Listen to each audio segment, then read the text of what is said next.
Hi all welcome to ഐ+. ഞാൻ അക്ഷര. ഇന്ന് നടന്ന കേറ്റഡ് കാറ്റഗറി 1 എക്സാമിനേഷന്റെ first part child development and pedagogy question discussion ആണ്. ക്വസ്റ്റ്യൻസ് ഓവറോൾ ആയിട്ട് നോക്കിക്കഴിഞ്ഞാൽ നമ്മൾ മാരത്തോൺ സെക്ഷൻസിലാണെങ്കിലും നമ്മുടെ ക്ലാസ്സിലാണെങ്കിലും ഡിസ്കസ് ചെയ്ത പോയിന്റ്സ് മാത്രമാണ് വന്നിട്ടുള്ളത്. ഒരുപാട് പുതുമയുള്ള ചോദ്യങ്ങളൊന്നുമില്ല.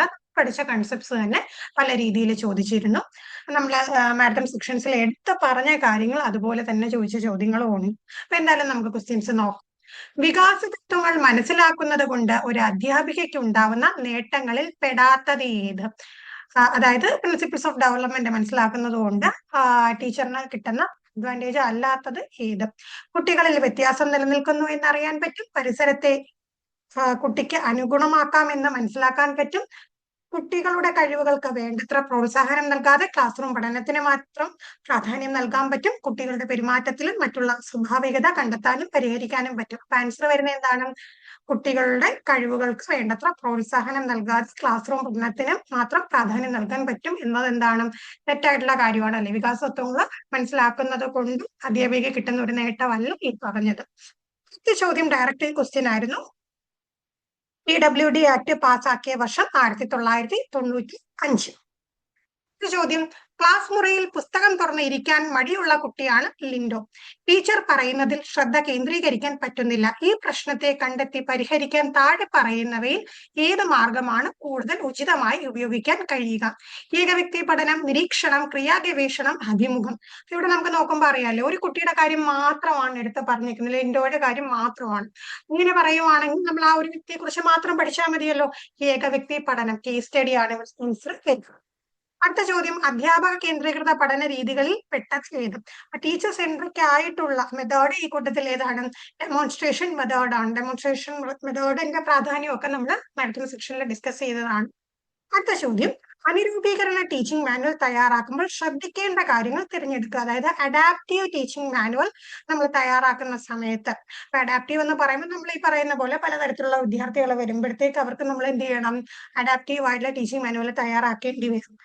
ബന്ധപ്പെട്ട പോയിന്റ്സ് നോക്കിയാൽ, പഠനബോധന തന്ത്രങ്ങൾ തയ്യാറാക്കൽ, എല്ലാ കുട്ടികൾക്കുമുള്ള പ്രവർത്തനം മാത്രം മതി, വിലയിരുത്തൽ, പരിഹാര ബോധനം, പ്രവർത്തനം എല്ലാം ശരി. അപ്പൊ ഇവിടെ നമ്മൾ പരിഹാര ബോധന പ്രവർത്തനം, അങ്ങനെ 4 ഓപ്ഷനാണ് നമുക്ക് കൊടുത്തിരുന്നത്. പക്ഷെ ഇതിൽ രണ്ടാമത്തെ ഓപ്ഷൻ നമ്മൾ നോക്കിക്കഴിഞ്ഞാൽ എല്ലാ കുട്ടികൾക്കുമുള്ള പ്രവർത്തനം മാത്രം മതി എന്ന് പറയുന്ന ആ പോയിന്റ്, അവിടുത്തെ ഒരു പ്രോബ്ലം എന്ന് വെച്ച് കഴിഞ്ഞാൽ അവിടുത്തെ ഐഡിയ കംപ്ലീറ്റ് അല്ല, ഇൻകംപ്ലീറ്റ് ആയിട്ട് കിടക്കുവാണ്. എല്ലാ കുട്ടികൾക്കും ചെയ്യാൻ കഴിയുന്ന പ്രവർത്തനങ്ങൾ അവിടെ ഇംഗ്ലീഷ് നമ്മൾ നോക്കുമ്പോൾ activities means only for all children are sufficient, എല്ലാവർക്കും പറ്റുന്ന പ്രവർത്തനം മാത്രം കൊടുക്കാം. പക്ഷെ നമ്മൾ ശരിക്കും അഡാപ്റ്റീവ് ടീച്ചിങ് മാനുവൽ നോക്കുന്ന സമയത്ത് അതിന്റെ ഒരു കോർ ഐഡിയ പറയുന്ന കൂട്ടത്തിൽ പറയാറുണ്ടല്ലോ, ഓരോ കുട്ടിക്കും പറ്റുന്ന രീതിയിൽ ഇൻഡിവിജ്വലൈസ്ഡ് ആയിട്ടുള്ള പ്രവർത്തനം കൊടുക്കുക എന്നുള്ളത്. ഉള്ള ഒരു മിസ്മാച്ച് നിലനിൽക്കുന്നത് കൊണ്ട് നമുക്കിപ്പോ കറക്റ്റ് ആൻസർ പറയാൻ പറ്റില്ല. അപ്പം അതിനെ ഒഴിവാക്കി കഴിഞ്ഞാൽ 1, 3, 4 വരും. ഇല്ലാന്നുണ്ടെങ്കിൽ എല്ലാം ശരി വരും. അപ്പൊ ആ ഒരു പോയിന്റില് ഐഡിയ ക്ലാരിറ്റി ഇല്ല. രണ്ടാമത്തെ ഒരു പോയിന്റ് ഐഡിയ ക്ലിയർ ആണ്. അതുകൊണ്ട് നമുക്കിപ്പോൾ നിലവിൽ എന്താണ് കൃത്യമായിട്ടുള്ള ഒരു ആൻസർ ആ ചോദ്യത്തിന് പറയാൻ കഴിയില്ല. അടുത്ത ചോദ്യം, പഠന പ്രവർത്തനങ്ങൾ നടത്തുമ്പോൾ തന്നെ അതിന്റെ ഫലപ്രാപ്തി വിലയിരുത്തൽ നടത്തുന്നത് ഏത് തരം വിലയിരുത്തലാണ്? അപ്പൊ പഠന പ്രവർത്തനങ്ങളുടെ ഇടയിൽ നടക്കുന്ന വിലയിരുത്തൽ നമ്മൾ ഓൾറെഡി പറഞ്ഞാണ്, അസസ്മെന്റ് ആണ്. ഇടയിലാകുമ്പോൾ അതെന്താണ്? ഫോർമേറ്റീവ് ആണ്. ഫോർമേറ്റീവ് എന്ന് പറഞ്ഞപ്പോൾ നമ്മൾ എങ്ങനെ പഠിച്ചു വെച്ചു? അസസ്മെന്റ് ഫോർ ലേണിംഗ് ആണ്. അടുത്ത ചോദ്യം, ഇപ്പൊ എന്താണ് നമുക്ക് ഈ ഒരു അസസ്മെന്റ് ഫോർ ലേണിംഗ് പഠനത്തിനായുള്ള വിലയിരുത്തലാണ് അവിടെ വരുന്നത്. അടുത്ത ചോദ്യം, ചിരിച്ചീടിന് മധ്യേ താൻ കരയുന്നത് ബാലകൻ. ബാല്യത്തിന്റെ വികാരങ്ങളുടെ ഏതുതരം പ്രത്യേകതയാണ് ഈ വരികളിൽ ചൂണ്ടിക്കാട്ടുന്നത്? നമ്മുടെ മാരത്തോൺ സെക്ഷനിൽ ഡിസ്കസ് ചെയ്തതാണ്. ബാല്യകാലത്തിലെ കുട്ടികളുടെ പ്രത്യേകതകൾ നമ്മൾ പറഞ്ഞപ്പോൾ എന്താണ്? ക്ഷണികത പറഞ്ഞു അല്ലേ? ക്ഷണികത, ട്രാൻസെന്റ്. ചിരിച്ചുകൊണ്ടിരിക്കുന്ന കുട്ടി പെട്ടെന്ന് എന്ത് ചെയ്യും? കരയും. കരഞ്ഞുകൊണ്ടിരിക്കുന്ന കുട്ടി പെട്ടെന്ന് ചിരിക്കും. അവരുടെ ആ ഒരു ഇമോഷൻസിനൊന്നും എന്താണ് ഒരു സ്ഥിരതയില്ല. അതിങ്ങനെ എന്ത് ചെയ്യും? ക്ഷണികമാണ്, മാറിക്കൊണ്ടേ ഇരിക്കും. അടുത്ത ചോദ്യം, വളർച്ചയുടെ ലക്ഷണങ്ങൾ പെടാത്തത് ഏത്? നമ്മൾ ഉറപ്പിച്ചു പറഞ്ഞിരുന്നു, ഗ്രോത്ത് ആൻഡ് ഡെവലപ്മെന്റ് എന്നുള്ള ഏരിയയിൽ നിന്ന് ചോദ്യം ഉറപ്പായിട്ടും ഉണ്ടായിരിക്കുമെന്ന്. കോശവർദ്ധനവ്, രൂപത്തിലും പിണ്ടത്തിലുമുള്ള വർധനവ്, പരിപക്വനം, മെച്ചുറേഷൻ സംഭവിക്കുന്നതോടെ നിലനിൽക്കുന്ന പ്രക്രിയ, ജനനം മുതൽ മരണം വരെ അനുസ്യൂതം നടക്കുന്നു. അപ്പൊ നമ്മൾ വളർച്ച എന്ന് പറയുന്നത് എന്താണ്? കണ്ടിന്യൂസ് ആണോ? അല്ല, ഡെവലപ്മെന്റ് ആണ്. വികാസമായിരുന്നെങ്കിൽ ശരിയായ ലാസ്റ്റ് പോയിന്റ്, ജനനം മുതൽ മരണം വരെ നടക്കുന്നു. പക്ഷെ വളർച്ച എന്താണ്? ഈ ആദ്യം പറഞ്ഞ 3 കാര്യങ്ങളാണ്. കോശവർദ്ധനവ്, രൂപത്തിലും പിണ്ടത്തിലുമുള്ള വർധനവ്, പരിവർത്തനവും അതോടൊപ്പം തന്നെ എന്താണ് മെച്ചുറേഷൻ എത്തുമ്പോഴത്തേക്ക് ഗ്രോത്ത് നിൽക്കുന്നു.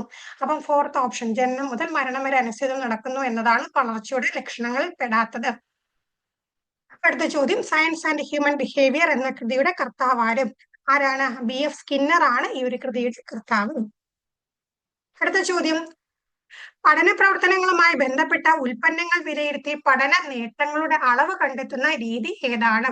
അപ്പൊ എന്താണ് ഇവിടെ നമ്മൾ ചെയ്യുന്ന ആ ഒരു വരുന്ന ലേണറിനുള്ള ഔട്ട്കം എല്ലാം കൂടെ നോക്കിയിട്ട് ഏറ്റവും അവസാനം എന്ത് ചെയ്യുന്നു, അതിനെല്ലാം കൂടെ കൂട്ടിച്ചേർത്ത് വെച്ച് അതിനെ നമ്മൾ എന്ത് ചെയ്യുന്നു, വിലയിരുത്തുന്നു. അങ്ങനെയുള്ളതിന് എന്താ പറയാ, പോർട്ട്ഫോളിയോ എന്നാണ് പറയുന്നത്. നമ്മൾ പഠിച്ച സമയത്തും പറഞ്ഞാണ്, അത് ഇലക്ട്രോണിക് രൂപത്തിലാണ് സേവ് ചെയ്യുന്നതെങ്കിൽ എന്താണ് ഈ പോർട്ട്ഫോളിയോ എന്ന് പറയും. അടുത്ത ചോദ്യം, കുട്ടിയുടെ സ്വയം തിരുത്തൽ സ്വഭാവം കൊണ്ട് അർത്ഥമാക്കുന്നത് എന്ത്? സെൽഫ് കറക്ഷൻ എബിലിറ്റി എന്നതുകൊണ്ട് സൂചിപ്പിക്കുന്ന എന്താണ്? അനുഭവങ്ങളിലൂടെയും ഫീഡ്ബാക്കുകളിലൂടെയും സ്വന്തം ധാരണകൾ പരിഷ്കരിക്കാനുള്ള ആന്തരിക കഴിവ് കുട്ടികൾക്കുണ്ട്. അപ്പൊ അവിടെ എന്താ, കുട്ടികൾ അവർക്ക് എക്സ്പീരിയൻസ് കിട്ടുമ്പോൾ, ഫീഡ്ബാക്ക് കിട്ടുമ്പോൾ എന്താണ്, ചില ധാരണകൾ ഓൾറെഡി ഉള്ള ആ ഒരു ധാരണകൾ എന്ത് ചെയ്യും, പരിഷ്കരിക്കപ്പെടുവല്ലേ. അപ്പൊ അങ്ങനെ ഇതിൽ മാറ്റം വരുത്താനായിട്ടുള്ള കൺസെപ്റ്റുകളൊക്കെ റിവൈസ് ചെയ്യാനുള്ള കഴിവിനെയാണ് കുട്ടിയുടെ സ്വയം തിരുത്തൽ സ്വഭാവം എന്ന് പറയുന്നത്.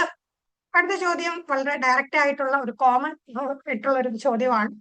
താഴെ പറയുന്നവയിൽ രക്തസംബന്ധമായ രോഗാവസ്ഥ ഏതാണ്? അനീമിയാണ് ഈ കൂട്ടത്തിൽ രക്തസംബന്ധമായിട്ടുള്ള രോഗാവസ്ഥ. അടുത്ത ചോദ്യം, കുട്ടികളുടെ പരാജയ കാര്യങ്ങളിൽ പെടുന്നവയിൽ ശരിയായ പ്രസ്താവനകൾ ഏവ? സ്വയം, പഠന പിന്തുണയില്ലായ്മ, വിദ്യാർത്ഥി കേന്ദ്രീകൃത ബോധന രീതി, മാതാപിതാക്കൾ തമ്മിലുള്ള പ്രശ്നങ്ങൾ, ആരോഗ്യ പ്രശ്നങ്ങൾ. അപ്പൊ നമ്മൾ ഓൾറെഡി പഠിച്ചതാണല്ലേ, പുതിയ പഠന രീതി എന്തിന് പ്രാധാന്യം കൊടുക്കുന്നു, നമ്മൾ ഓരോ ക്ലാസ്സിലും ഇതുപോലെ നമ്മുടെ മാരത്തോൺ സെക്ഷനിലൊക്കെ എടുത്ത് പറഞ്ഞതാണല്ലേ, സ്റ്റുഡന്റ് സെന്റേർഡ് ടീച്ചിങ് മെത്തേഡ്, അതെന്ത് പ്രാധാന്യം ഉണ്ടെന്നും. അപ്പോൾ പരാജയ കാര്യങ്ങളിൽ അത് പെടും, ഒരു കാരണവശാലും ഉൾപ്പെടത്തില്ല. ആ ഒരു ഓപ്ഷൻ ഒന്ന് എലിമിനേറ്റ് ചെയ്താൽ മതി. ആ 3 എന്നുള്ള ഓപ്ഷൻ മാറ്റിയാൽ തന്നെ നമുക്ക് ഉത്തരം കിട്ടി. 1, 2, 4, 5. ഭയം, പഠന പിന്തുണയില്ലായ്മ, മാതാപിതാക്കൾ തമ്മിലുള്ള പ്രശ്നങ്ങൾ, ആരോഗ്യ പ്രശ്നങ്ങൾ. അടുത്ത ചോദ്യം പിയാഷയുമായി ബന്ധപ്പെട്ടുള്ള ചോദ്യമാണ്. പിയാഷയുടെ അഭിപ്രായത്തിൽ ചിന്ത പ്രക്രിയയുടെ വികാസത്തിന് നിദാനമായ 4 ഘട്ടങ്ങളിൽ പെടാത്തത് ഏത്? അപ്പൊ നമുക്ക് പിയാഷയുടെ ഐഡിയാസ് എല്ലാം നമ്മൾ പഠിച്ചു. അപ്പൊ അതിൽ ഉൾപ്പെടാത്തത് ഏത്? പ്രത്യേകം പറയേണ്ട കാര്യമില്ലല്ലേ, നമുക്ക് ഒറ്റ നോടെ തന്നെ അറിയാം. പ്രബലനം, റീഇൻഫോഴ്സ്മെന്റ്. ഈ സംഗതി നമ്മൾ എവിടെയാ പഠിച്ചത്? ഇത് പഠിച്ചത് പിയാഷയുടെ കൂട്ടത്തിലാണോ? അല്ല, സ്കിന്നറിന്റെ ഒക്കെ കാര്യം പറഞ്ഞപ്പോ നമ്മൾ പഠിച്ചത് ഓർമ്മയില്ലേ? നേരത്തോണിൽ ഒത്തിരിയും വട്ടം എടുത്ത് പറഞ്ഞതാണ്. ശാരീരികമായ പക്വതയാർജിക്കൽ, സാമൂഹിക അനുഭവങ്ങൾ, സന്തുലീകരണം, physical maturation, social experience, equilibration ഒക്കെ എന്താണ് പിയാഷയുടെ ഘട്ടങ്ങളിൽ വരുന്ന അതുമായിട്ട് ബന്ധപ്പെട്ട കാര്യങ്ങളാണ്. അടുത്ത ചോദ്യം, യൂണിസെഫിന്റെ 2003 കണക്കനുസരിച്ച് മിതമായ മൈൽഡ് മോഡറേറ്റ് മാനസിക വെല്ലുവിളി നേരിടുന്ന ഭിന്നശേഷിക്കാരായ കുട്ടികളിൽ എത്ര ശതമാനം വരെ ഉള്ളവരെ പൊതുവിദ്യാലയത്തിൽ ചേർത്ത് പഠിപ്പിക്കാൻ പറ്റും? അതായത് ഇന്റലക്ച്വൽ ഡിസബിലിറ്റി എത്ര ശതമാനം വരെ ആണെങ്കിലാണ് നമുക്ക് റെഗുലർ സ്കൂളിൽ പഠിപ്പിക്കാൻ പറ്റുന്നതെന്ന് യൂണിസെഫിന്റെ 2003 സ്റ്റാറ്റിസ്റ്റിക്സ് പറയുന്നത്. ഉത്തരം വരുന്നത് 70%.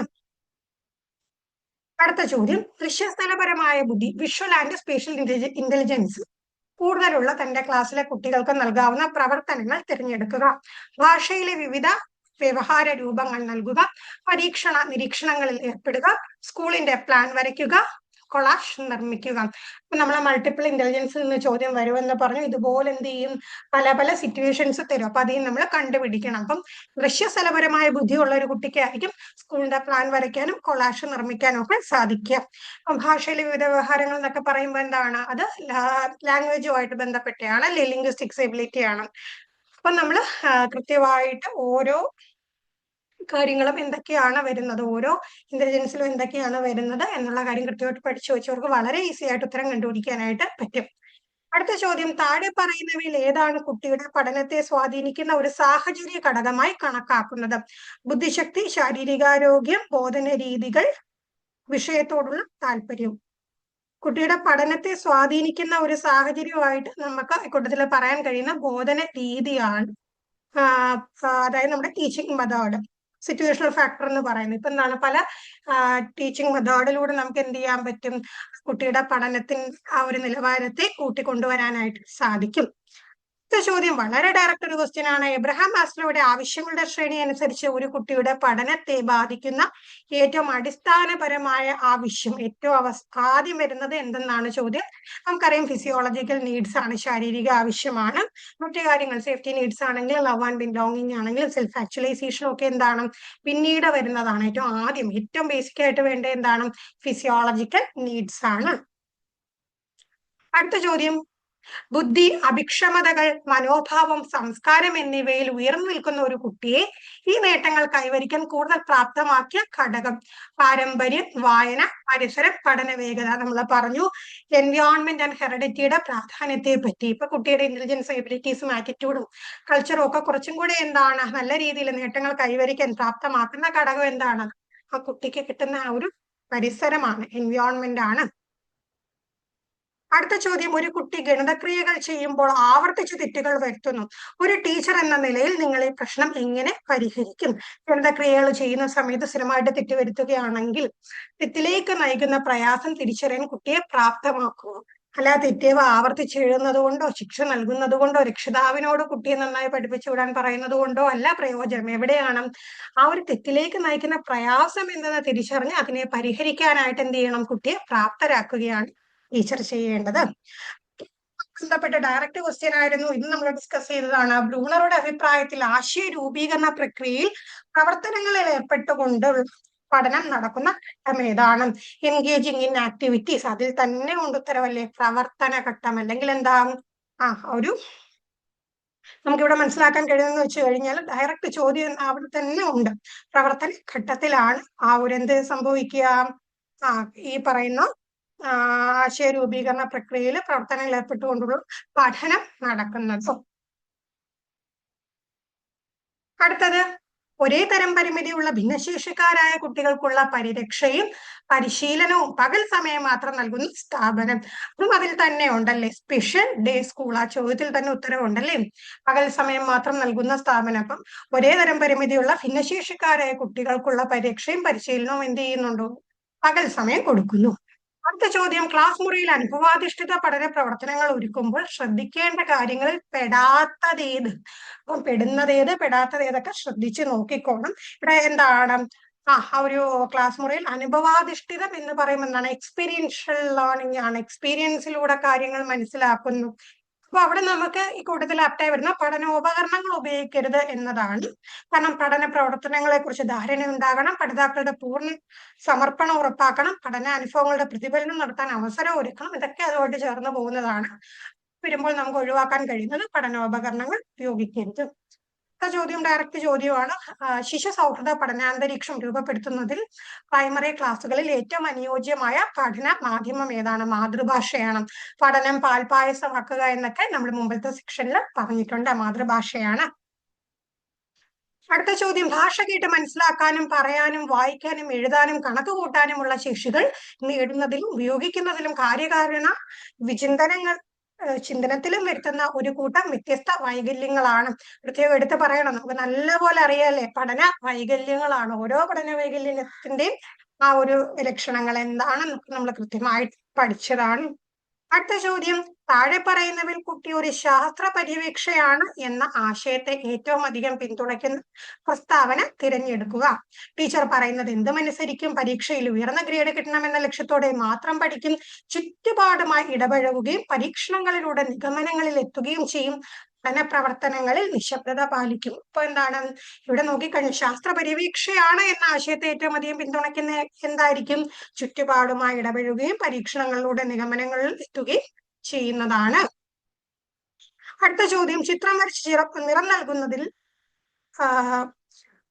5+ വയസ്സിൽ കുട്ടി കൂടുതൽ താല്പര്യം കാണിക്കുന്നു. ഏത് തരം വികസനത്തെയാണ് ഇത് സൂചിപ്പിക്കുന്നത്? നമ്മൾ കഴിഞ്ഞ ക്ലാസ്സിലെ മാരത്തോൺ സെക്ഷനിൽ ഡിസ്കസ് ചെയ്ത സെയിം ക്വസ്റ്റ്യൻ ആണ്. അവിടെ തിരിച്ചായിരുന്നു ചോദിച്ചത്. സൂക്ഷ്മപേശികളുടെ വികാസം ആവശ്യപ്പെടുന്ന പ്രവർത്തനം ഏത് എന്നുള്ള രീതിയിലായിരുന്നു ക്വസ്റ്റ്യൻ വന്നത്. അപ്പൊ നോക്കിക്കേ, ഫൈൻ മോട്ടോ ഡെവലപ്മെന്റ്, സൂക്ഷ്മപേശി ചലനമാണ്. അപ്പൊ നിങ്ങൾക്ക് ശ്രദ്ധിച്ചാൽ മനസ്സിലാവും, ഇംഗ്ലീഷ് ഓപ്ഷൻസും മലയാളം ഓപ്ഷൻസും തമ്മിൽ എല്ലായിടത്തും ഒന്നും ചേർന്ന് പോകുന്നില്ല.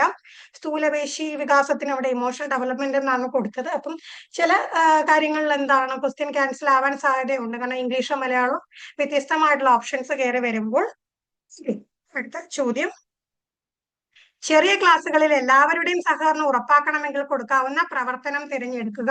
ഇപ്പൊ ചെറിയ ക്ലാസ്സിലാണ് എല്ലാവരുടെയും പ്രവർത്തനം എന്ന് പറയുമ്പോൾ തന്നെ എന്ത് വരും, എല്ലാവരും ഒന്നിച്ചു വരുമ്പോൾ അത് ഗ്രൂപ്പായിട്ട് വരണം അല്ലെ, കളിയാണ് വരിക. ഇത് നമ്മൾ പറഞ്ഞില്ലേ, എങ്ങനെ പോയാലും എവിടെ നിന്നെങ്കിലും ഉറപ്പായിട്ടും എന്താണ് വൈഗോട്സ്കിയായി ബന്ധപ്പെട്ട ഒരു ചോദ്യം ഉണ്ടായിരിക്കും. അതിലൊരു വ്യത്യാസവും വരത്തില്ല. ഇത്തവണയും അങ്ങനെ തന്നെയാണ്. വൈഗോട്സ്കിയുടെ അഭിപ്രായത്തിൽ കുട്ടികളുടെ വൈജ്ഞാനിക വികാസത്തിൽ ഏറ്റവും പ്രധാനപ്പെട്ട പങ്ക് വഹിക്കുന്ന ഘടകം ഏതാണത്? സാമൂഹിക ഇടപെടലുകളാണ്, സോഷ്യൽ ഇന്ററാക്ഷൻ ആണ്.